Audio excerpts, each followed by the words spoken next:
Hi, everyone. It's a great privilege to be at PALS. I have heard about PALS for many, many years and have always wanted to come here, so I'm here. And it's very nice to be here. Let me describe to you briefly what this is and what we're going to do and what the format will be, a very loose format. And then I'll give you my little spiel, and then we'll move forward and upward from there. This is a co-production of Guardian America, which is the American-based website of the Guardian paper of London, and the New York Review of Books. I'm the editor of Guardian America, and I write a blog at guardian.co.uk, which I hope some of you will read and take a look at. As you may have figured out by now, I am not British. And the Guardian hired me about a year and a half ago, a little bit more, as the election was approaching. And the Guardian was planning on ramping up its coverage of this election, the interest in which, by the way, in Britain and worldwide, is incredible, as you might imagine, just absolutely through the roof. The Guardian's stories, the Guardian, like the New York Times, ranks its top 10 stories along the side. And the stories on the American election are even beating the soccer/football stories. So that's an indication of just how intense interest is. We'll each speak for about 8 minutes. I'll go first. I think Tom will go second, and Martin will finish up. And we will try to stick to the 8 minutes because we want to hear your questions. And everywhere we've gone, we've had nice crowds and we've had lots of questions. And so we hope that you'll have lots of questions. And as I did last night in Menlo Park, California, I want to encourage, if there's one McCain person in the house, ask us a belligerent question. It's fine. I think this is the 6th event that we've done, and we've had one unfriendly question. It was in Washington at Politics and Prose, and I actually thought, oh, thank God, finally, an unfriendly question. But it turned out it was from the woman was kind of like on the left and thought that Obama was a mainstream sellout and a tool of Israel. And so that wasn't quite what I had in mind. Before I start my formal presentation, where's Ray Hederman, the publisher of the New York Review of Books? Give him a hand for all the...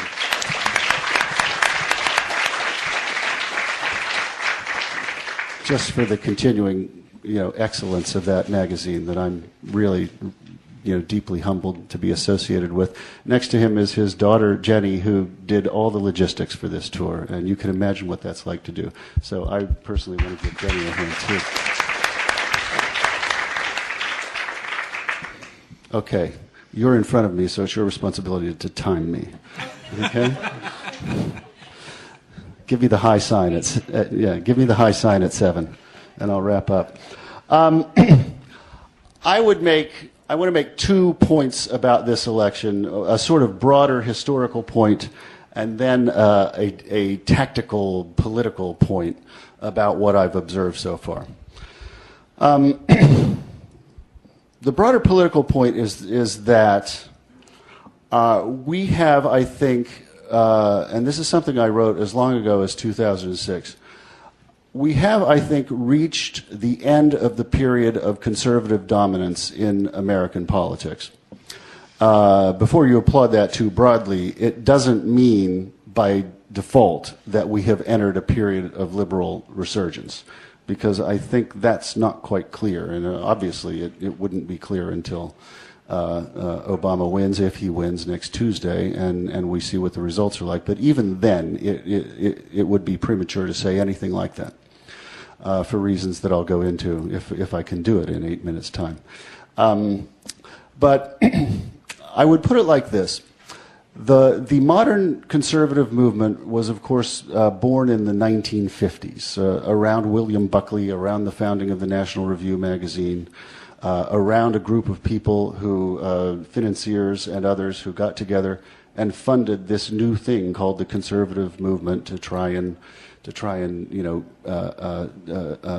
defeat the liberal hegemony that was extant at the time, even indeed under Eisenhower's presidency, because Eisenhower accepted the basic parameters of the New Deal.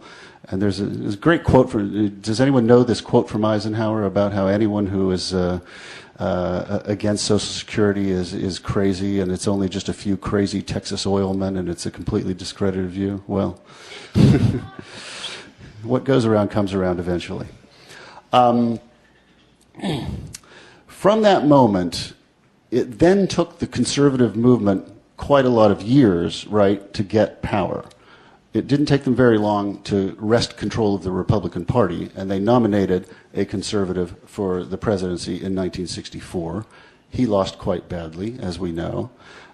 Nixon wasn't really one that conservatives quite called their own. And it took until Ronald Reagan for the conservative movement to capture the White House.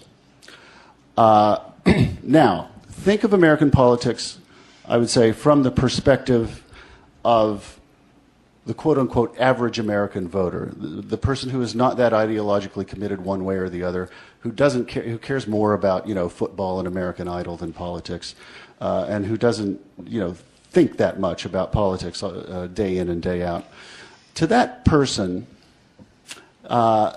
conservative governance did all right. Reagan restored pride in America, and the Soviet Union collapsed, and so on and so forth. So to that kind of American, and that's essentially the kind of American who decides elections, the people in the middle, who might go one way or might go the other. That person had never experienced conservative governance failing him or her in any kind of profound way. Reagan, things were pretty good. Bush Sr., not quite conservative in the same way Reagan was, but not that far away. And he had his ups and downs, but there were no catastrophes there.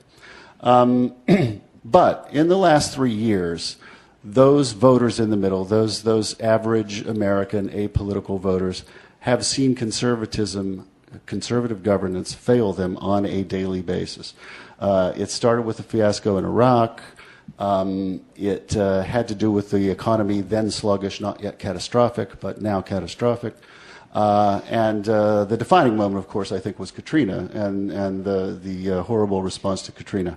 And if you look, indeed, at George W. Bush's poll numbers and look back over time, you'll see that up through August of 2005, he was down.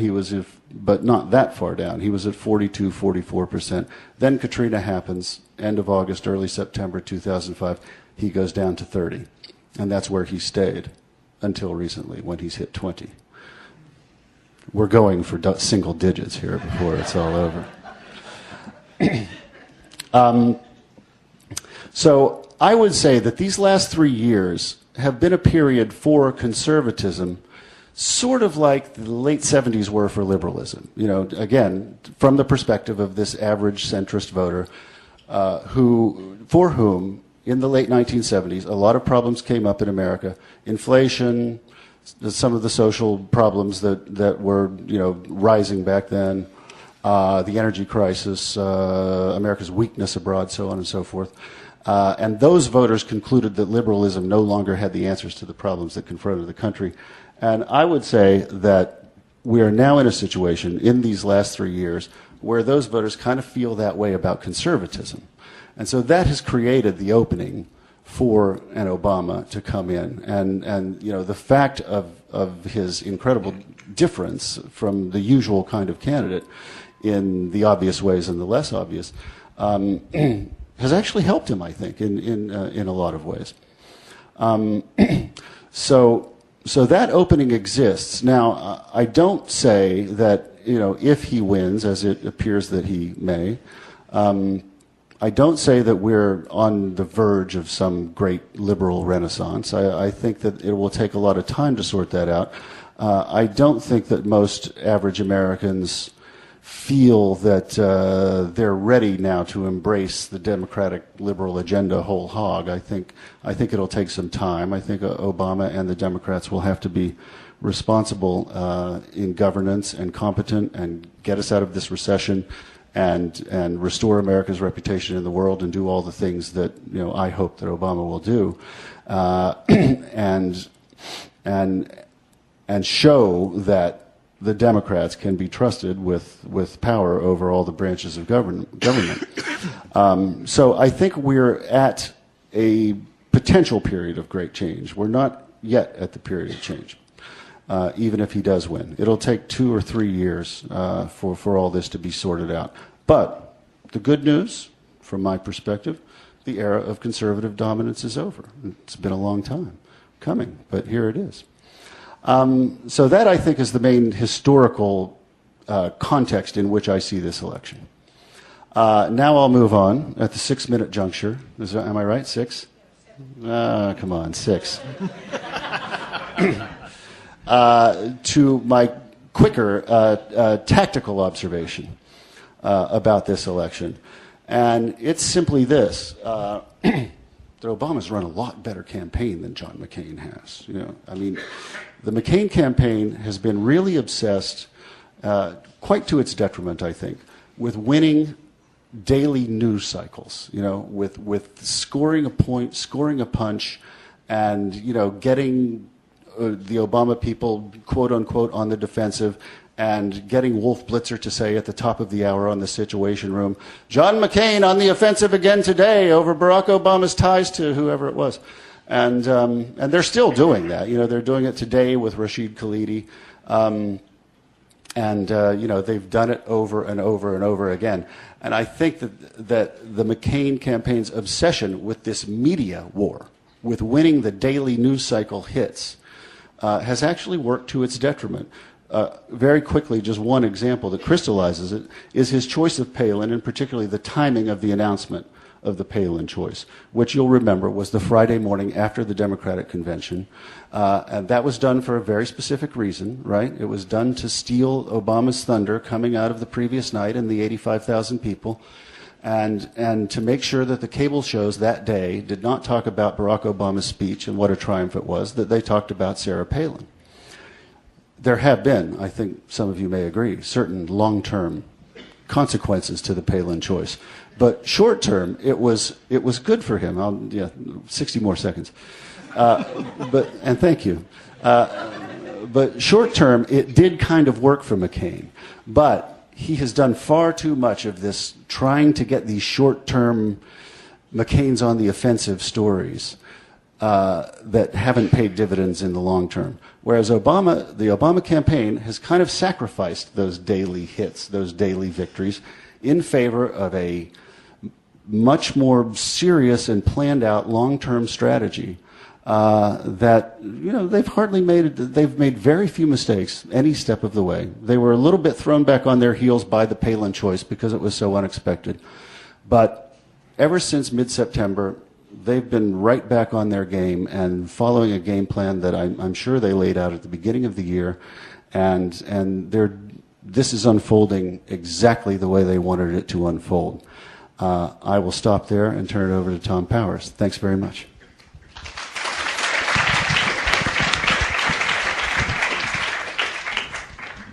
Thank you, Michael. Thank you all for showing up. It's nice to be here. I've been to Powell's a number of times in the past and rarely left without a book or two, but I'm hoping to make it tonight empty-handed.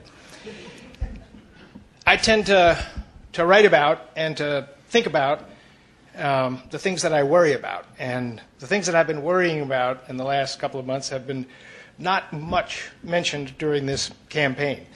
They were mentioned a little bit in the primaries, but since the nominations of both candidates, very rarely have we heard the words, and certainly no serious discussion about Iraq, Iran, and Afghanistan. And I feel that this is something that is going to be in our future, and we're going to have to pay a lot of attention to again, although it's very difficult to argue about in front of a national audience, and I think that's why it has been largely neglected. It's hard to grasp the magnitude of the arena in which the United States is trying to establish an unprecedented level of political control in the greater Middle East. If you look at the map, you begin to get a sense of it. Afghanistan stretches from China in the east, and Iraq stretches to Lebanon in the west, and between them, of course, is Iran, which has had a long, unhappy, conflicted relationship with the United States ever since the Second World War, and continues to be that kind of a relationship right now. And we have threatened them many, many times with war now for continuing a nuclear program that alarms us and troubles us, and we want them to quit. We have a war in Iraq which has reached a kind of a stasis point without ever being resolved or being close to satisfactorily concluded. And we have the beginnings of a runaway war in Afghanistan that we haven't really grasped yet. If you want to get a sense of how difficult a war in Afghanistan can be, you should spend a little time reading about the Russian experience there during the 1980s. They had an army in Afghanistan of over 100,000 soldiers at times. They spent 9 years trying to suppress and quell an insurgency that opposed the man they had put into power, the party and group that they had put into power. And they did not fight in a casual or laid back or unserious manner. They really went at it hammer and tongs as violently as they could. They killed 1 million Afghans. They drove 5 million Afghans out of the country. 1 in 5 Afghans was either dead or in exile by the time the Russians left. They lost an immense amount of military equipment, which cost money, and they had 20,000 dead at least, and perhaps a lot more. They were never forthcoming about the numbers of their dead, and no one knows for sure how many there were. They had large numbers of wounded, just as we do. And as they went home, they disaffected the Russian population. And some scholars believe that the fall of the Soviet Union was basically the result of their failure in Afghanistan. It is immensely expensive, very time-consuming, politically divisive at home, and completely unproductive to fight that kind of a war. And at the moment, we are embarked on a course of dealing with the challenges we face there in a military way. And it would not be very difficult for the 40,000 American troops that are there now to soon be 60, and after that 80. You can be sure that it will never really work well. Nothing will go in our way. But we'll always have another bright idea that will allow us to continue the struggle if that's what we want to do. Now, I feel myself that I know what McCain intends to do there. He intends to fight a very aggressive war in order to achieve a very poorly defined victory. He's never been very clear about what would constitute a victory in Iraq, and he is probably not going to be any clearer about what would constitute a victory in Afghanistan. It seems to be, in his mind, you've won when they stop shooting at you to try and make you go home. And I'm not sure that that's something that we can ever really attain there. Barack Obama has not really completely announced himself in this matter. He's in favor of withdrawing troops in a relatively limited period of time out of Iraq if he becomes president. But he is committed to winning to some kind of military success in Afghanistan, and he too insists on keeping the military option on the table where Iran is concerned. But what he will actually do, I don't know. It seems clear to me that he was kind of trapped into taking this harsh stance on Afghanistan, and that and it may not actually represent what he really feels. We'll see. But we don't have very long to see. If he becomes president, the war will be there the next day and the next week and the next month. And I have a strong feeling that whatever the situation is 6 months down the road will be the new President Obama's. He will own the war, the struggle, the range and arena of conflict as it is at that time. And whatever we've got 6 months down the road is going to be what we're going to have at the end of his first term, heading into a second-term election and forward into the future.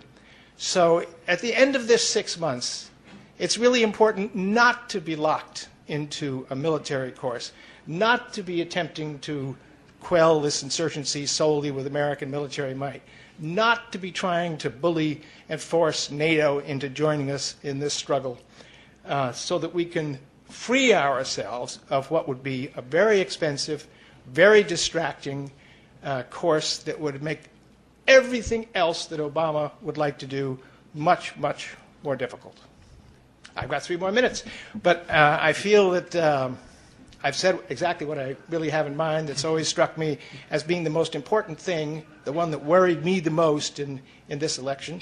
And if you have any questions afterwards and would like to ask them, well, I'll try and answer them. Thanks.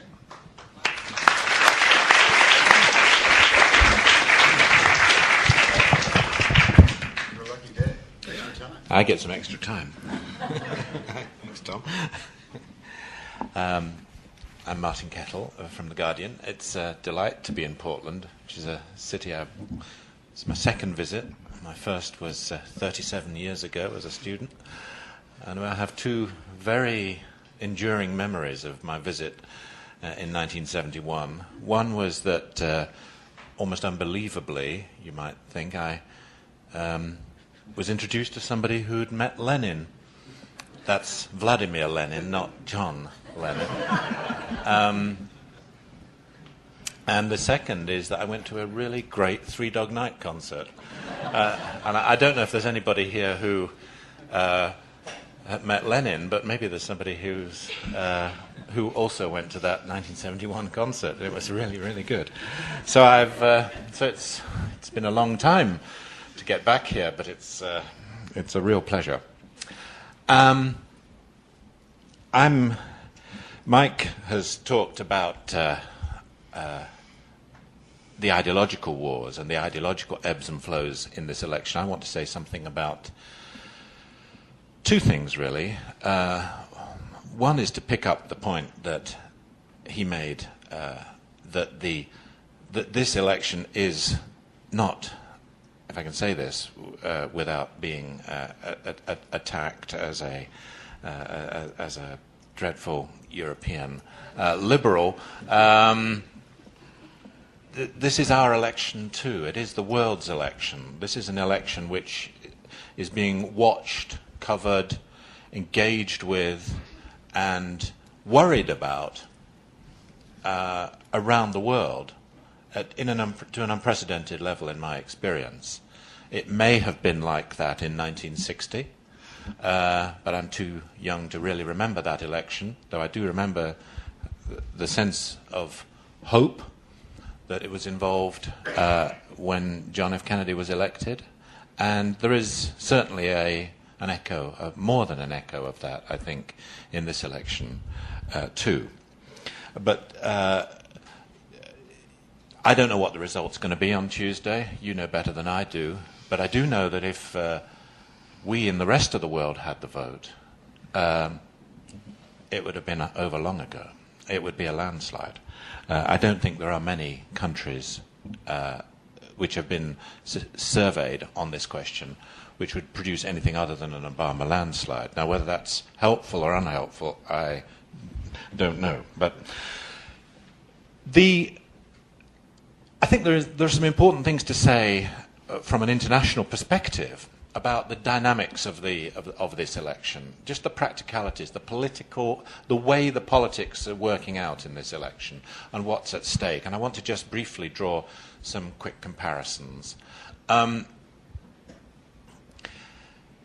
If you look at John McCain's campaign, John McCain is faced with a challenge which is actually a very familiar challenge for somebody from the incumbent party. How do you run as a candidate of change from within an incumbent party, especially when that party has a deep sense of its own entitlement and the continuity of its project, as the Republican Party on the whole still has, in spite of the decline of American political conservatism that Mike has talked about. This is a problem which, most strikingly, it came up in it comes up in a number of countries, but most recently and interestingly, I think in the case of France, where you also have a right of centre party which tends to win elections and which feels a great sense of entitlement and continuity. And the challenge that faced Nicolas Sarkozy a year or so ago in the French presidential election of being from within the party of incumbency when times were getting difficult economically, and running against that party whilst being of that party was a challenge which he carried out, I think, from a technical point of view, regardless of what you think of him politically, ideologically. He carried it out very brilliantly, and it forms a conspicuous contrast with the way in which John McCain has run his campaign, though, of course, Tuesday may make those words seem very stupid. But what Sarkozy did and what McCain didn't do was to capture the party, make it clear to the party that it had to change and that it had to run in a different way to the way that it had run under Jacques Chirac and some of his predecessors. And he did that with great deftness and daring. And it seems to me that one of the fundamental problems that McCain has faced this year has been his basic inability to win control of his own party.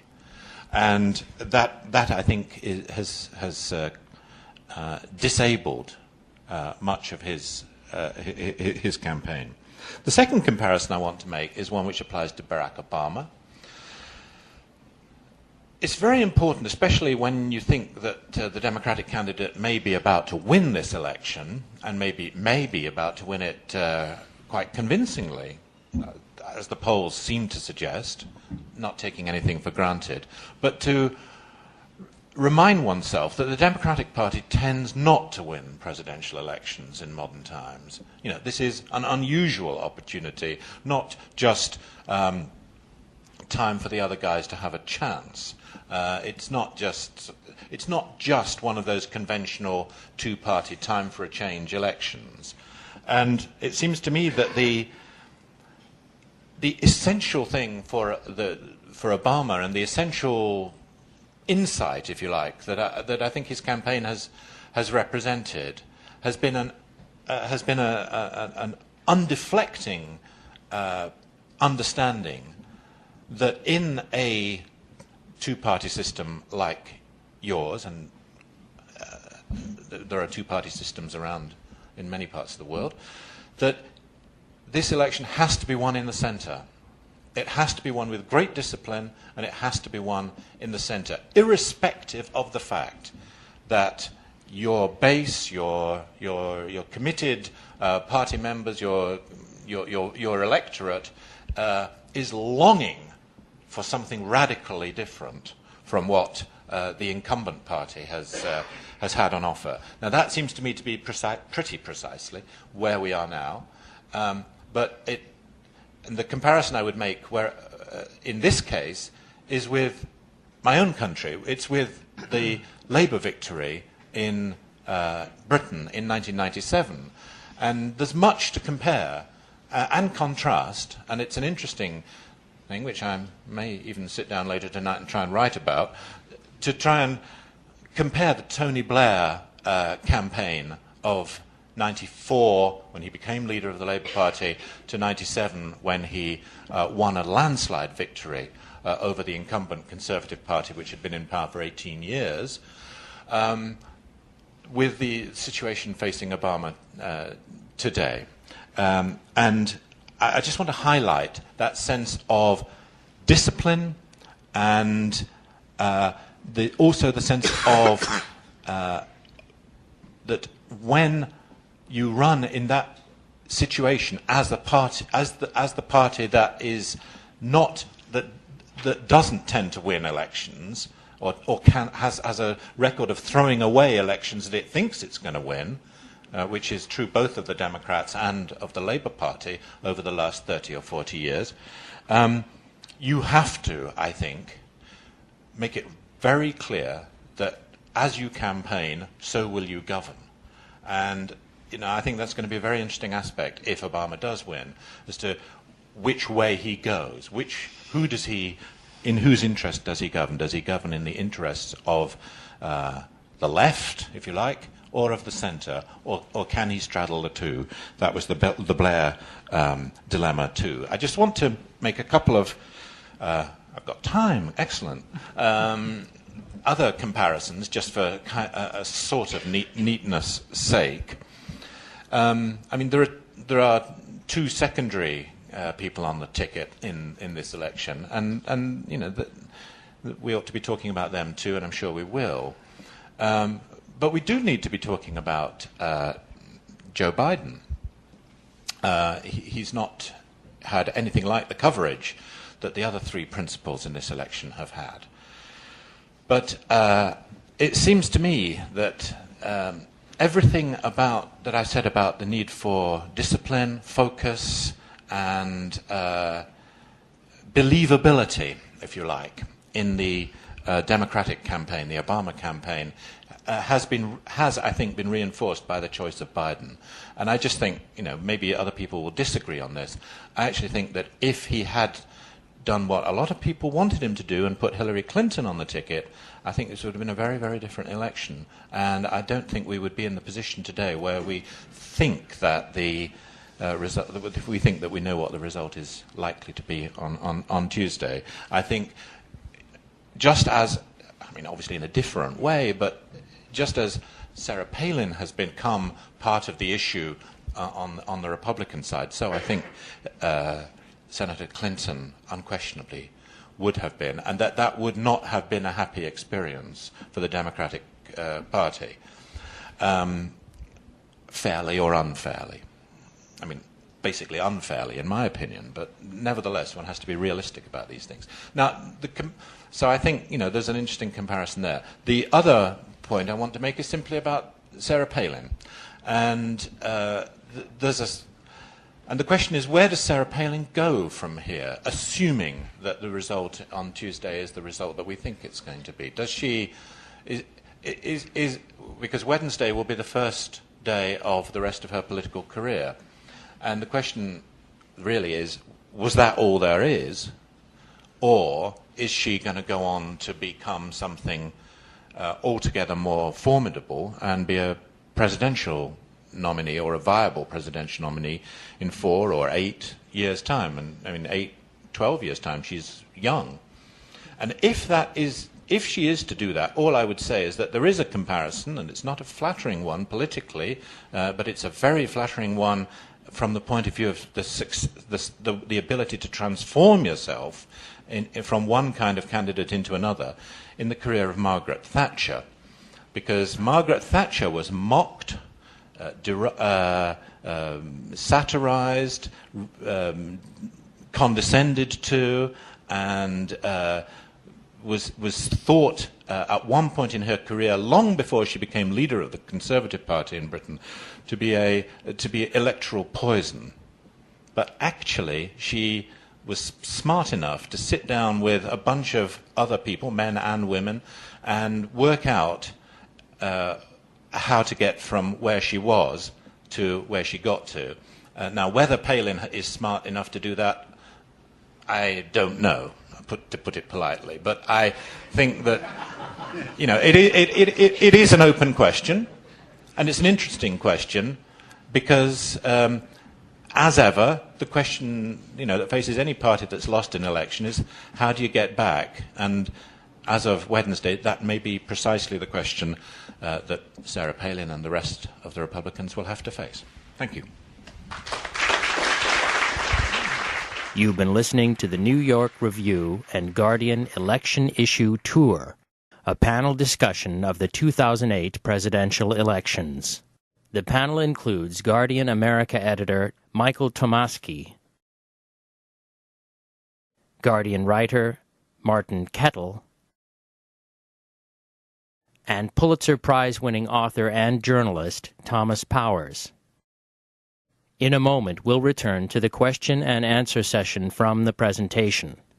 You can access both the New York Review of Books and The Guardian online. The New York Review of Books can be found at www.nybooks.com. The Guardian website is www.guardian.co.uk. And now we return to the question and answer session from the program. The first question for the panel was about how Europeans view Senators Obama and Clinton. Prior to Senator Obama's winning of the nomination to run as the Democratic candidate, what was the European view of Clinton and Obama as different choices?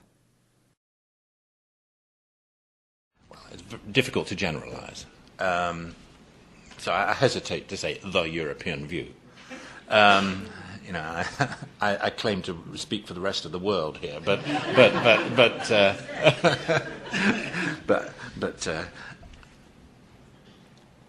I think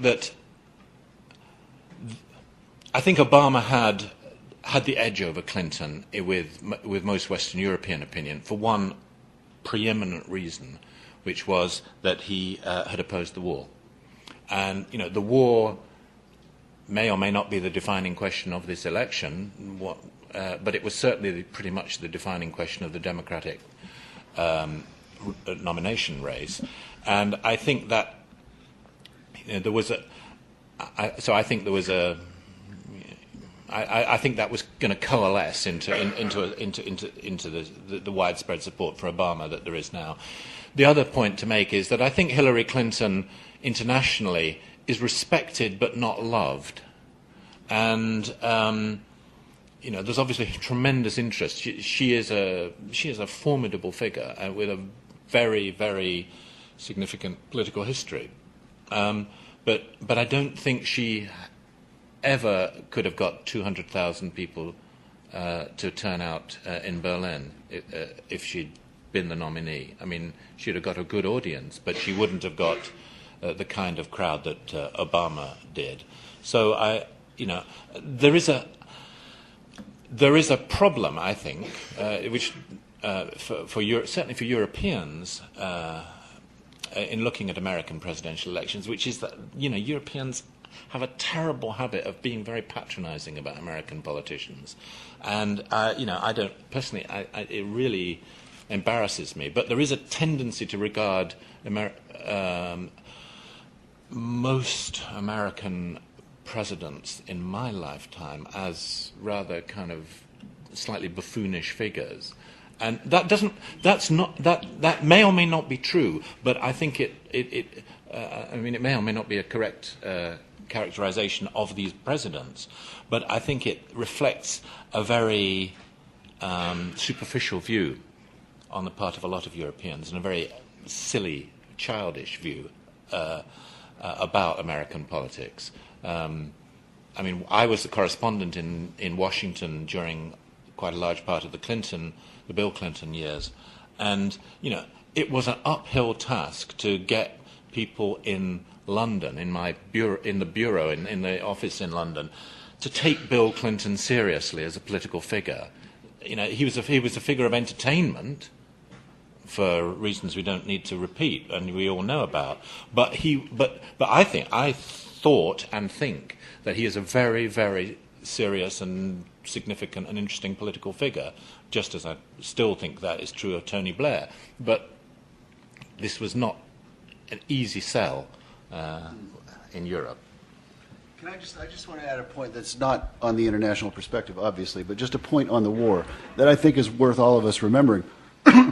If Hillary Clinton had opposed the Iraq War, I think there's a strong case that can be made that Barack Obama never would have run in the first place, right? There wouldn't have been space for him. If she'd been the anti-war candidate, there wouldn't have been space for an anti-war candidate. And so I think he and his advisors would have sat down and just said, forget it, let's wait. You're a young man, let's just wait. An interesting point that I think is well worth remembering, and something that I bet she thinks about.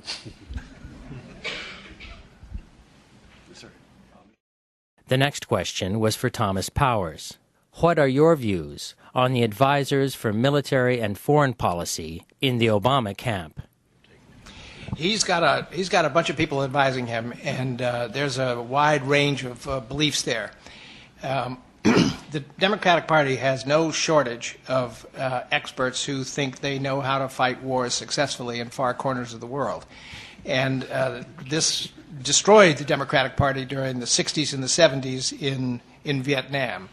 I'm sure there are plenty of people who are telling Barack Obama that he cannot afford to lose that war or to be seen losing that war, or to allow Iran to develop nuclear weapons, or to achieve the capability of manufacturing fissionable material for a bomb. There could be plenty of people telling him that his career and his chance at a second term absolutely requires taking a hard line on these things. I'm hoping, but so far have not seen, that there will be some people warning him about the difficulty of the things that he's actually trying to do. Now, General Petraeus, who's the Chief of Central Command at the moment, and in effect has practical control over both wars and over the entire theater of operations, seems to have been buoyed by his success in Iraq. But he also stresses that it's a very fragile state that he's managed to achieve there, is sort of a fragile, not reconciliation, but stasis, a quiet moment between the two sides that looks like a scaled-down war, looks like it might end in peace, but really isn't. It's almost like an intermission in the middle of a civil war or a struggle for control of the country that has not yet been completed. So Obama is kind of up for grabs.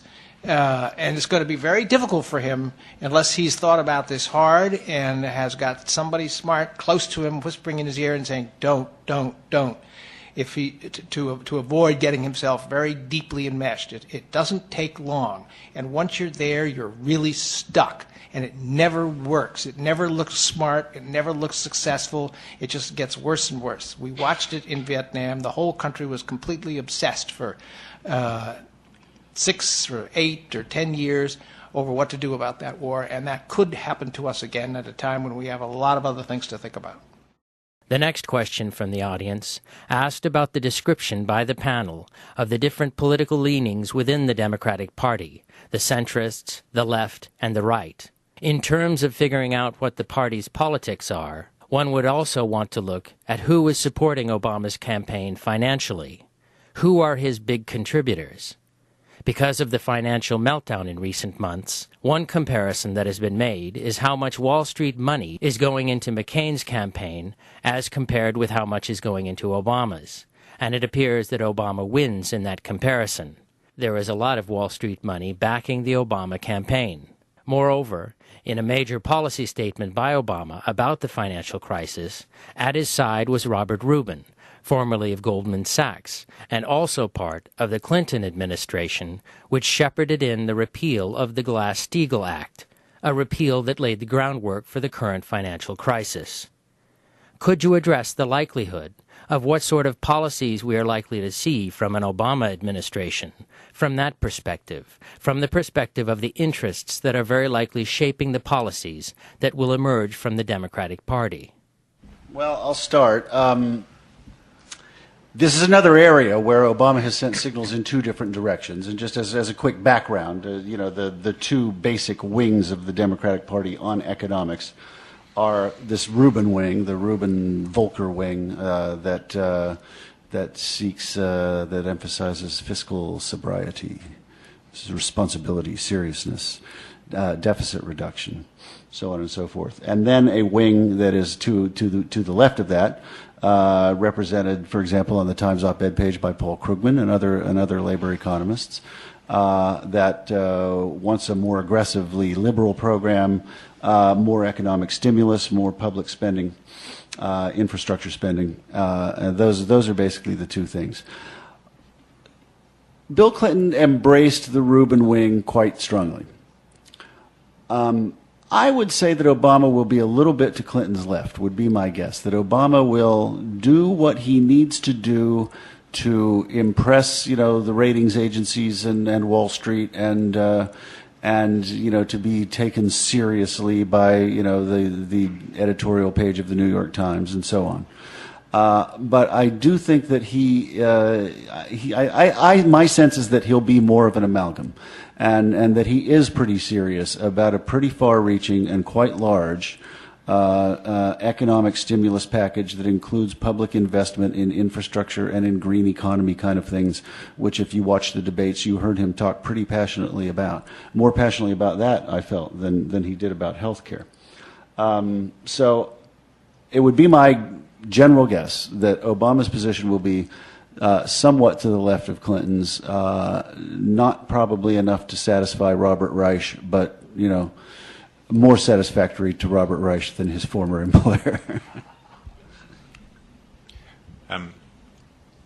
I think that I broadly take the same view as Mike. I mean, it's the generation of centre-left politicians that Bill Clinton and Tony Blair led felt they had to make huge historic compromises in economic policy in order to get elected, and also because, in a sense, they believed them. I mean, I think they actually believed them. I think the events of the last few months have shaken up the world. They've shaken up and have shaken up the possibilities of the world as well. And I don't know how that battle for Obama's ear, for Obama's brain, is going to shape and resolve itself.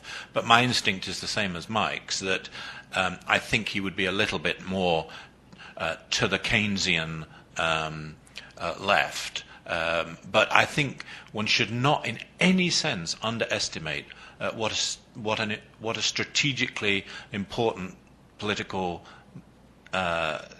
course that will be. I mean, he will have to stick to it, and a lot will ride on that. This isn't 1932-33, and there's a bit of a kind of you can sense a bit of a sort of, especially reading Paul Krugman, I think, a sense that basically there's a playbook there to follow, and that's really all he needs to do. But I think there's a lot more at stake politically, and getting this wrong, it would obviously raise a whole lot of the usual questions about whether the Democrats can command the center ground in times of trouble. Obama will own the economic recession from January. It won't be George Bush's recession anymore, even if Obama tries to say that it is.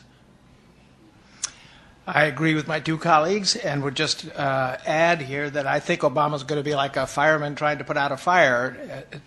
The conflagration has not reached its full proportions yet. It's not clear exactly how much further this economic crisis is going to go. There are numerous other shoes to drop, other possibilities of collapses in credit markets in various areas of the economy.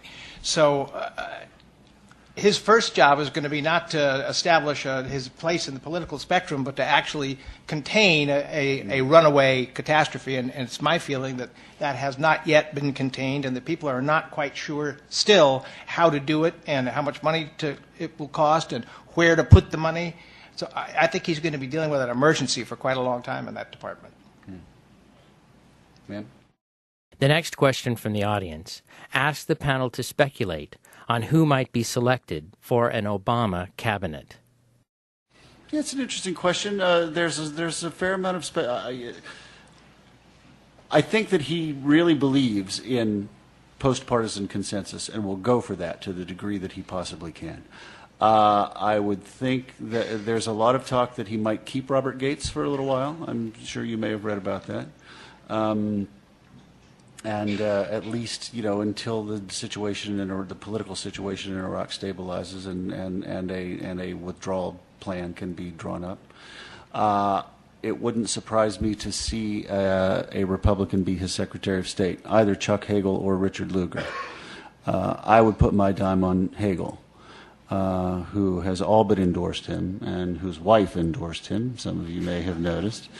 That's what they do when they're not quite ready to make the plunge themselves. I actually think Hagel would be a good choice. I think Hegel he's conservative on domestic issues, but on foreign policy he's not all that different. And of course traveled with Obama to Iraq. Treasury will be another important one, and obviously relating to the cameraman gentleman's question, what direction he goes with Treasury. I don't really have any guesses there. I don't know. That's all I've really thought about. The only thing I would add is that the impression you gain from the Obama campaign is that Obama is not interested in people who make themselves into the story. Yeah. And he doesn't want divas, if one can use the word in this context. And John Edwards is out. Exclusive. The next question from the audience was about the economic crisis. Isn't this very much going to require an international effort? The United States is not in a position to dictate a solution. The markets are very much globalized. What is the view from overseas on what has to happen to address this international financial crisis? Well, I think you're right, that's both there's both there's a challenge and an encouragement there, depending on how you choose to look at it. In 1944, when the international financial institutions were conceived and agreed at Bretton Woods, I mean, although the British like to think that there was a great battle between Britain and the United States, between Keynes and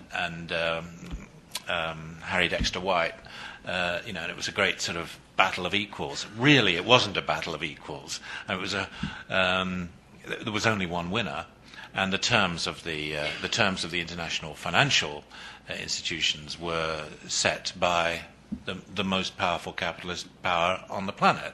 Now, I don't think that reform of the Bretton Woods settlement, if that is now to be attempted, and I think it should be attempted, I don't think it is worth attempting unless there's a solution. And I think that the United States remains, the necessary leader of that process, and that's a task that will fall probably to an Obama administration to play that role, and so again it comes back to the kind of fiscal doctrines which the new administration articulates, but it was one thing to agree for 44 countries to agree on international financial institutions when most of them were facing the possibility of obliteration, and many of the more important countries at that time were occupied or in exile, or the governments are in exile. This time you're going to have maybe the G20, China, Russia, Brazil, with a seat at the table and an interest at the table, and it will not be America's blueprint that will just simply they won't just sign off on it. So it will not be an easy process, but I think that I do think that it is probably the most serious challenge that will face the new administration. Clearly, they're going to have to be international cooperation in dealing with the economy, but I think that will also be the case, perhaps even more strongly so, in dealing with the question of the war, which is a live issue. If without international agreement and an international effort there to relieve the isolation of the United States, I don't see how you can really hope for much progress, that would be the most dramatic contrast between an Obama administration and the Bush administration, which had complete confidence in its ability to go it alone. I think everybody remembers as they're on the eve of going into the war in Iraq, the invasion in Iraq, the American army was actually saying that it preferred to go in without any allies at all because allies would only slow us down. Well, that's a point of view that really needs to be abandoned, and there are possibilities for settling the issues at stake in Iran and Afghanistan through agreement and negotiation, and to do that in an international way would be more likely to be successful. The next member of the audience asked about the comment that McCain has failed to unify the Republican Party. Assuming McCain loses, and that the Republicans will be somewhat dispirited by this defeat, and will be looking for someone to emerge for the next go-around. As a comparison, we can look at what happened to the Labour Party in the UK in the 90s. They were thrashed by the Conservatives several times over, and eventually Tony Blair emerged as the leader. He took 3 years as the shadow prime minister to get trained and to become known to the British public, and he eventually emerges as a very charismatic leader. Here in the United States, how does somebody emerge as the leader of a political party, given that there isn't that kind of process or opportunity to provide leadership within a political party here in the United States? Often, in fact, presidential candidates, party leaders, don't come from the national level of the party. Like both Jimmy Carter and Bill Clinton, they may be governors, with far stronger connections to a specific state or region, rather than having acted on the national stage. How might somebody emerge as a leader for the Republicans within this kind of political system? Well, that question may have been addressed to me by somebody. I think I sense a compatriot. But in a way, I think it's more for Americans to answer. But I mean, I don't think you want. This is not the moment or the place to embark on a sort of political science answer to that question and the difference between the political systems. I think in terms of modern politics, the message that the Republican Party sends out from next Wednesday, if McCain is defeated, is it's all relevant to what happens in 2012, 2016, 2020.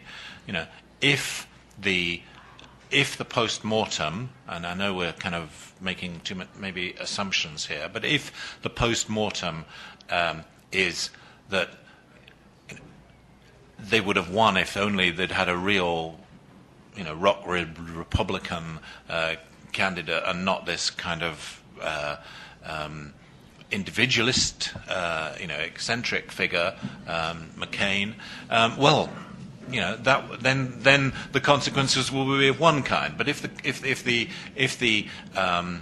the conclusion is, this is a really serious political electoral challenge for the Republican Party, and its future over the next generation as a competitive party at presidential level is at stake. Well, then I think there would begin, presumably, to be something that is more analogous to what happened in the Tory party after Labour won in 1997.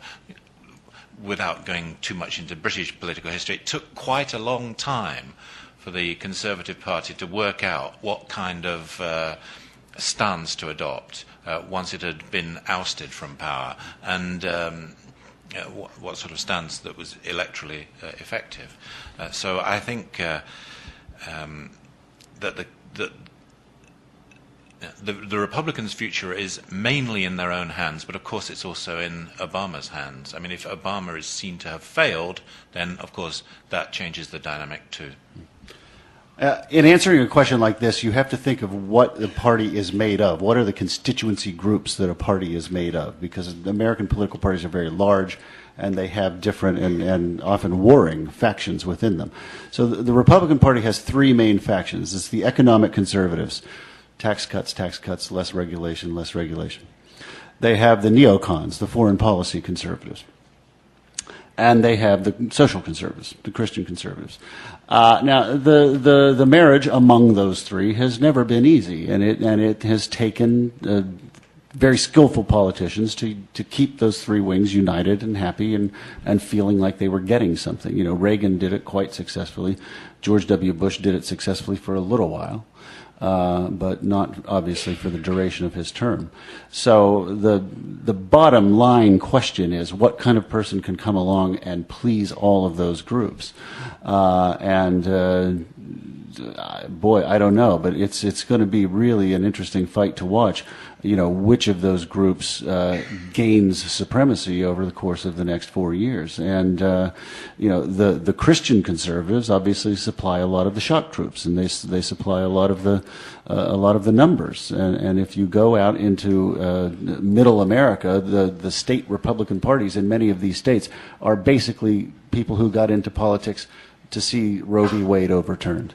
And so, you know, if they take a sort of course suggested today, not today, but, you know, now, by David Brooks, who says that Sarah Palin is a cancer on the Republican Party, then they're throwing a lot of their, hardest core supporters overboard. So it's something that I don't have an answer for, but just watch and think of it in terms of those three constituencies and what politician caters to each. And I'm glad it's not my problem. The question was, will the Republicans ever stop this approach that they have to politics, which is a very ad hominem to attack the person, to be free with the truth, and to stoop to more or less any stratagem that might win. And I was just going to say that I believe the Republicans have a very long history of being accused of doing that. And I certainly witnessed it a lot in the course of my lifetime. There's something at the heart of the party that's just kind of mean-spirited at times. And whether they can expunge that, I don't know. But I'm for it. There's again a historical question here, I think, which some friends and I have been debating. You know, if Obama wins, is it in some sense the end of that kind of politics, at least for a little while, because he will have come through a pretty tough baptism in which these attacks were certainly leveled, but ultimately didn't stick, and he managed to win. I think the reason they don't seem to be sticking relates to what I said in my original talk, that the voters in the middle aren't any longer in any way in allegiance with the conservative movement, and have kind of gotten a divorce from the conservative movement. But is this dynamic of politics that kind of started or was perfected by Richard Nixon, are we at the end of that period? Are we finally moving out of Nixon land? To take the title of Rick Perlstein's recent book. I think it would be premature to say so, but if Obama won, it would be a pretty big step. I don't agree with that. I think that, Disagreement. Let's face it. I mean, negative campaigning works. That's why parties do it. It's tried and tested. It will happen. It's part of human nature. You know, it's part of what politics. It is just part of what you have to deal with.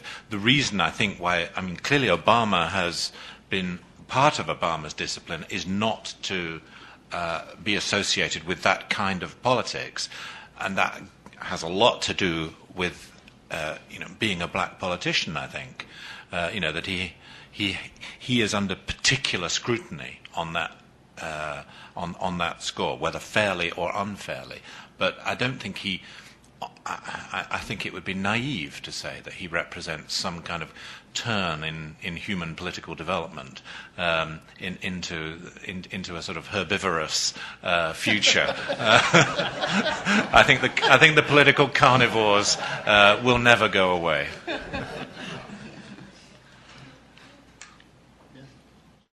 The next question from the audience was about the potential for a stolen election. Suppose that on the day after the election, it becomes clear that our voting mechanisms have collapsed, and that we continue to hear reports that touchscreen voting machines were flipping votes from Obama to McCain, And we find the day after that McCain has won, in spite of the strong evidence predicting an Obama victory. What should we do in such a case? Can we trust that our votes have been counted properly? You take this time. This question comes every time. And we still don't know the answer. This question does come every time, and it's very hard to know how to interpret the things that happen. In the election in 1960, it was popularly believed that Nixon and the Republicans stole a great deal of the vote in southern Illinois, but that Mayor Daley stole more of it in Chicago and elected Kennedy to the White House. It's not anything new, but it certainly does represent a serious problem. And if there were to be an election outcome now that was radically out of inexplicable, then I think we might have a really serious political crisis on our hands that would make the 2000 look pale by comparison. If it ought to be explained, if McCain comes up winners on after the election, then we ought to be able to see by talking to people why it actually turned out that way, and we ought to be able to believe that the vote actually went that way in the places that were significant and counted. But if it didn't, if it's invisible, if you can't see how that could possibly have happened, and it looks like a purely mechanical event, then we've really got a problem. The next question was about the view expressed this evening that conservatism is dead. Do the Republicans know that? We seem to be seeing the purging of moderate Republicans, both the party and the electorate. The moderates lose in elections, and the party isn't promoting them. Yeah. No, they do know it.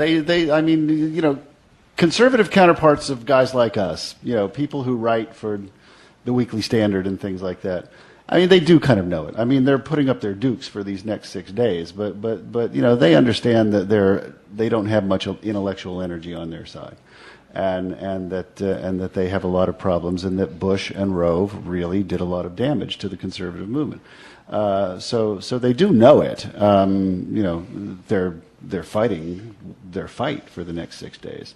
But yeah, they know it. They've got problems. What do they do next? Well, I mean, they're going to try and if Obama wins, they have a long time of sorting things out of the type that the Democrats went through in let's say after Mondale's loss in particular. It would be analogous to that period. But fortunately, it's not my job to figure out what they do.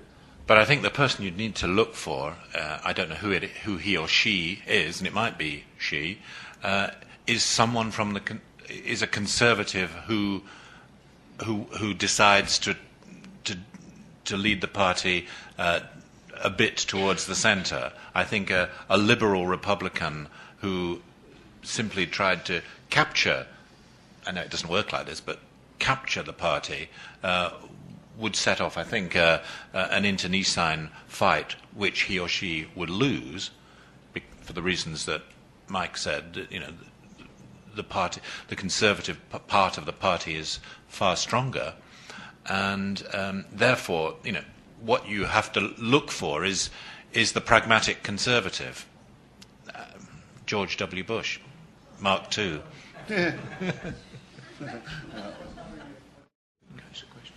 Yeah, he said if it were a vast Democratic landslide, the thing that we always warn ourselves neurotically then against. The Democrats would start to quarrel with each other. Yeah, exactly.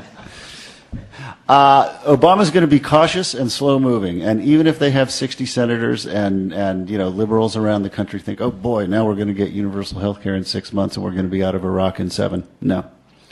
That's not who Obama is, and he's going to be the president, and he's going to be the one calling the shots, and he will. I've said this at previous engagements, so I'll say it now. Don't expect a roaring liberal tiger. Expect to be disappointed from time to time, because that's just who he is. He's not going to try and steamroll the other side. He's going to try and work with them actually where he can. That's his nature, and that's his belief. So he won't boast about his political capital. No, I don't think so. Yeah. The next question was whether the panel thought that the McCain of 10 years ago could have put together a better campaign against Obama. Well, the McCain we knew 10 years ago, and I spent quite a lot of time following him around in that, if you're talking about 8 years ago, really, lost. I mean, that was his problem. I mean, he probably would have put together, I think he would have been quite an effective campaigner in 2000 if he had won the nomination, but he didn't. And, his tragedy is, that when he could have been an effective leader, he wasn't, but now he is the leader, he isn't effective. The paradox is that the McCain of 8 years ago could possibly have won a general election, but the McCain of 8 years ago could not possibly ever have won the Republican nomination that year or this year, right? He could not, he had to come out in favor of George Bush's tax cuts, an absolute ironclad precondition of him being able to win the nomination. He had to reverse himself on that. He had to reverse himself on, he was even being, sort of generous about Roe v. Wade in 1999 and 2000. He had to reverse himself on this goes back to your question about the constituencies, and it goes back to the question about, who the Republican Party really is and what's the nature of their problem, assuming they lose next Tuesday. So he had to take losing positions to win the nomination. But can I just add one thing there? I think, assuming that McCain loses, and therefore, we're reflecting on why he lost. It seems to me that what McCain sells is imperial virtue. That is the America he believes in and would like to lead, and he thinks the empire has not been virtuous under George W. Bush, but that virtue can be retrieved. Now, in 2000, that was a sellable position because of Clinton. It was an unvirtuous empire, and McCain represented a virtuous one. But in 2008, it's about the economy, and it seems to me that the basic reason why Obama probably will win is simply because people want, he speaks to more people about the economy in a way that they find hopeful for their circumstances than McCain does. It seemed to me in the first debate that McCain, when he was asked, you remember in the first debate, which was going to be about international affairs, and they had 30 minutes at the beginning about the financial crisis. Again, McCain just talked about the failures of the lack of virtue in Washington. It was his big riff about special interests and all of that. Whereas Obama talked about jobs and houses and savings and pensions and financial security and retirement, and it seemed to me that he actually won the election in that half hour. I may be wrong, but two more questions, you and then a lucky closer. The next member of the audience observed that we seem to be assuming that McCain will lose. But, she asked, could the panel talk about how both candidates might go about restoring respect for the United States on the global stage? I think in the case of Obama, he just gets elected. I think in the case of McCain, it takes a bit longer. But if you're just looking for the one thing, the one completely cheap thing to do, cost-free, it's elect someone like Obama as president. It sends a message to the rest of the world of a potency which McCain can't rival. I think internationally, McCain. Whilst I agree with Tom's view about McCain and Afghanistan, I think McCain would be better received. He would be regarded as internationally as somebody more who's easier to deal with than Bush has been, or at least Bush pre-2006, the Rumsfeld era Bush. Did you have gentleman in blue in there? The final question for the panel was about how U.S. foreign policy might change under an Obama administration. Would Obama be able to make significant changes to U.S. foreign policy, most especially in the Middle East, moving away from a foreign policy based on the military, based on aggression and occupation and threats of military interventions? Or would Obama face a backlash if he tried to make significant changes to U.S. foreign policy? For example, in Israel-Palestine, the situation has changed in recent years. Could we expect an Obama administration to make significant changes in U.S. policy towards Israel-Palestine? I think that the answer to that has already been suggested by Michael, that he's not going to move radically on the major issues of the day. He's not going to be precipitous. He's certainly not going to suddenly reverse American policy with regard to Israel. My fear is that in a relatively short period of time, he can find that he is trapped in the war, and that he will find it very difficult to get out of that war. The Bush administration has not succeeded in any foreign policy that I can think of. So I don't think he's going to adopt those as his. I don't think he will approach the Arab-Israeli question in the same way, or deal with the Palestinians in the same way, or even think about Iraq and Afghanistan really in the same way. But I don't expect radical departures. These are all tough things for Americans to kind of work through, and they rarely discuss them and debate them on a national level, and we haven't done it yet. I'll add a characterological point.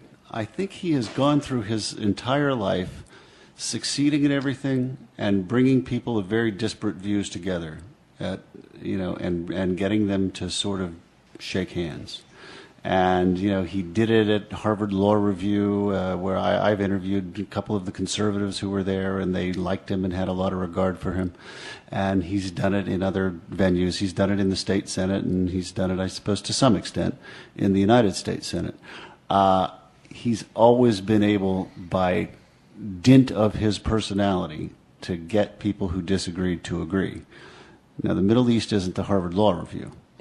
But I do think that he will expend more. He'll be willing to expend more personal capital on that question than presidents usually have, because he will believe that he can do it, and we'll see.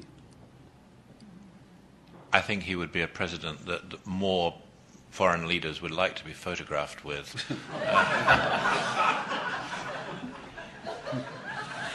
Yeah. That's the right note on which to say thank you all very much for coming. You've been listening to the New York Review Guardian Election Issue Tour, a panel discussion of the 2008 presidential elections. The panel includes Guardian America editor Michael Tomasky, Guardian writer Martin Kettle, and Pulitzer Prize-winning author and journalist Thomas Powers. The presentation took place at Powell's City of Books in Portland, Oregon on October 29, 2008. You can access both the New York Review of Books and The Guardian online. The New York Review of Books can be found at www.nybooks.com. The Guardian's website is www.guardian.co.uk. This program was produced by pdxjustice Media Productions. To find out more about our work, please visit our website at www.pdxjustice.org.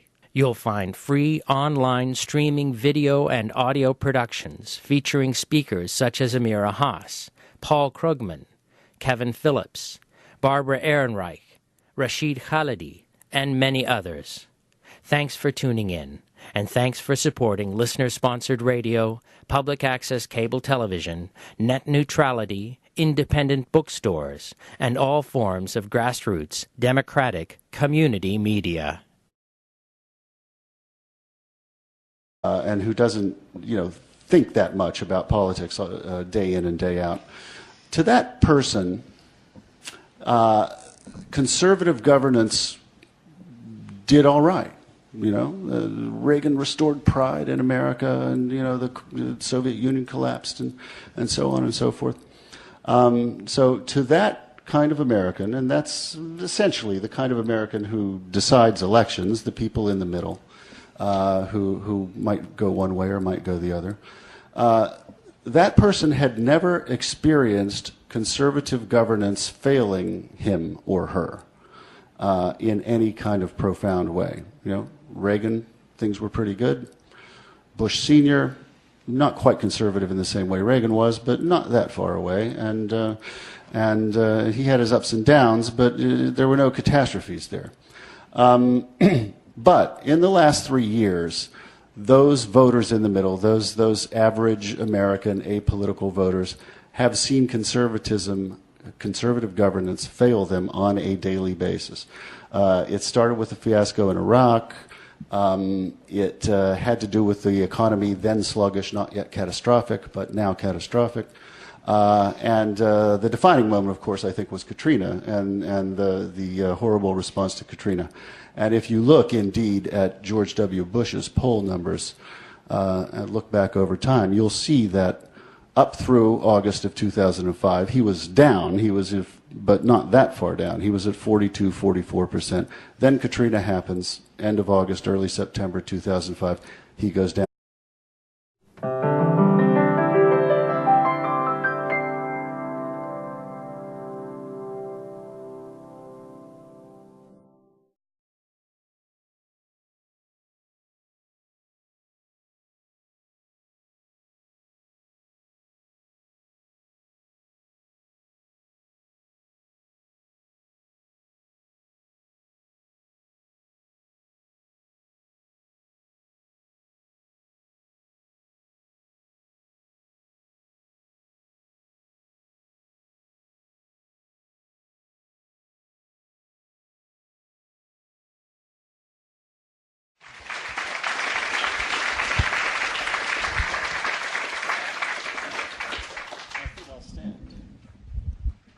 Hi, everyone.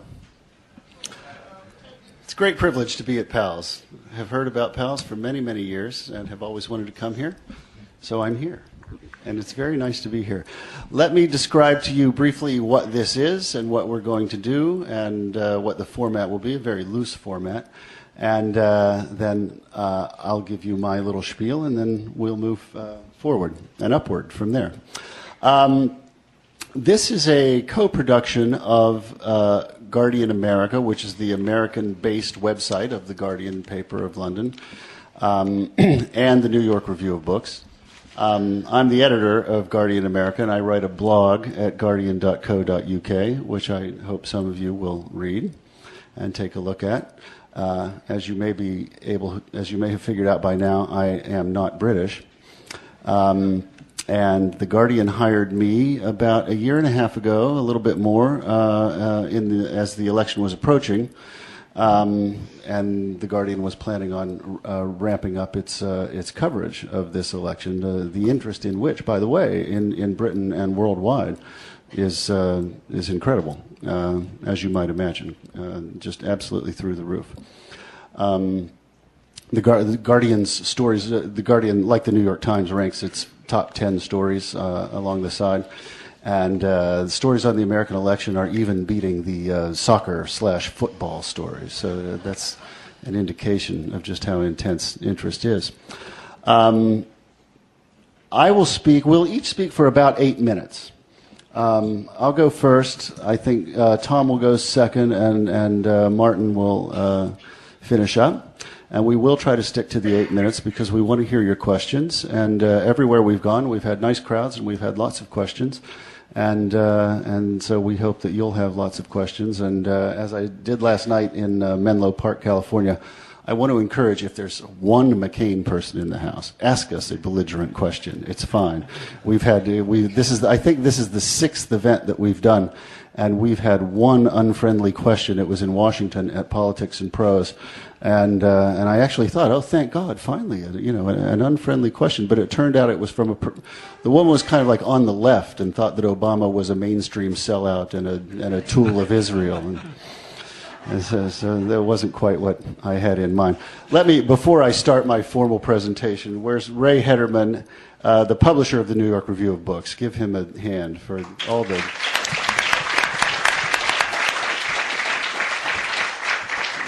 just for the continuing, excellence of that magazine that I'm really, deeply humbled to be associated with. Next to him is his daughter, Jenny, who did all the logistics for this tour, and you can imagine what that's like to do. So I personally want to give Jenny a hand,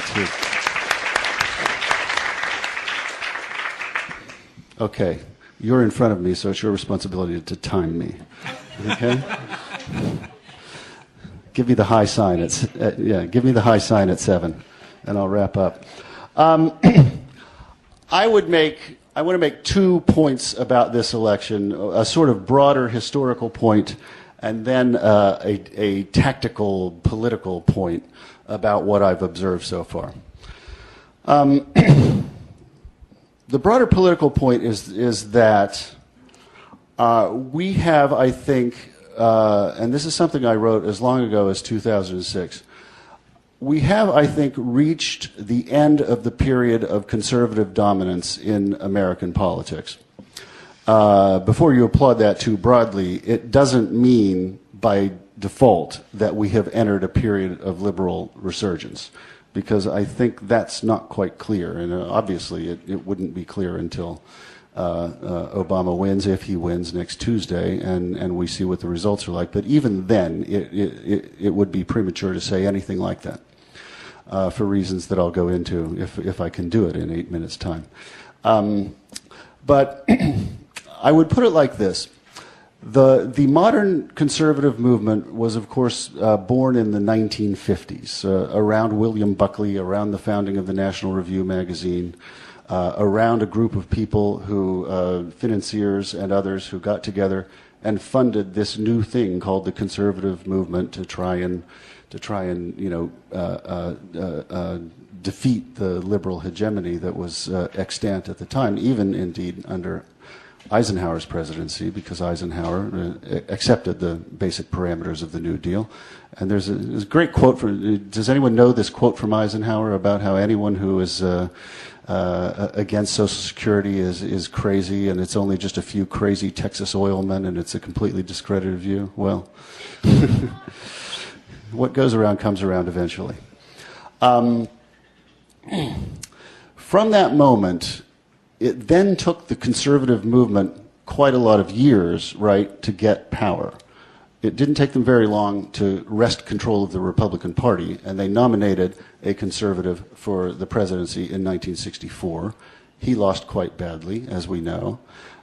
Nixon wasn't really one that conservatives quite called their own. And it took until Ronald Reagan for the conservative movement to capture the White House. Now, think of American politics, I would say, from the perspective of the quote-unquote average American voter, the person who is not that ideologically committed one way or the other, who doesn't care, who cares more about, football and American Idol than politics.